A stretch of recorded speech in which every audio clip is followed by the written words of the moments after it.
Order. ప్రకాశం జిల్లా Kandukur TDP కార్యాలయంలో జరిగిన విలేకరుల సమావేశంలో ఇంటూరి నాగేశ్వరరావు పాల్గొన్నారు. స్వచ్ఛాంధ్ర కార్యక్రమంలో పాల్గొన్న సీఎం చంద్రబాబు కందుకూరు అభివృద్ధికి 50 కోట్లు ప్రకటించి 5 కోట్లను వెంటనే విడుదల చేశారు.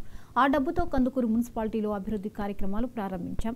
అలాగే కందుకూరు రూరల్లో మంచినీటి ఎద్దడి లేకుండా చర్యలు చేపట్టామని ఎమ్మెల్యే ఇంటూరి నాగేశ్వరరావు చెప్పారు. కందుకూరు ప్రాంత ప్రజలకి ఏవైతే హామీలు ఇచ్చానో అవన్నీ నెరవేర్చి 2029లో ప్రజల వద్దకు వెళ్లి గెలిచి తీరుతానని ఇంటూరి అన్నారు.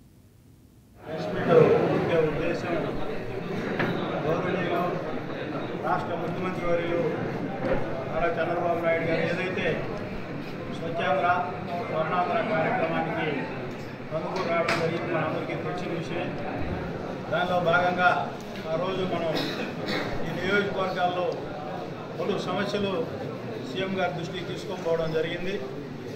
కందుకూరు రూరల్ మండలానికి నీళ్లు 18-19 పంచాయతీలకి వాటర్ తాగడానికి డ్రింకింగ్ వాటర్ చాలా ప్రాబ్లంగా ఉందని చెప్పి గౌరవ ముఖ్యమంత్రి వర్యులు చంద్రబాబు నాయుడు గారి దృష్టికి తీసుకురావడం, ఇమీడియట్గా దాన్ని 22 కోట్ల రూపాయలతో అప్రూవల్ చేయడం జరిగింది ముందుగా.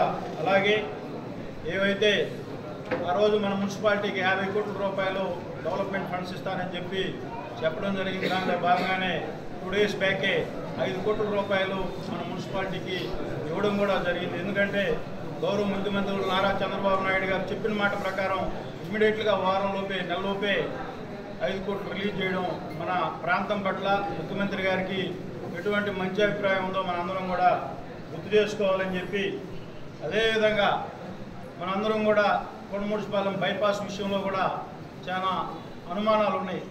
ఎట్టి పరిస్థితుల్లో కూడా బైపాస్ నిర్మిస్తేనే ఆ రోడ్డు మూవ్ అవనిస్తాం, లేకపోతే కానివ్వని చెప్తే గౌరవ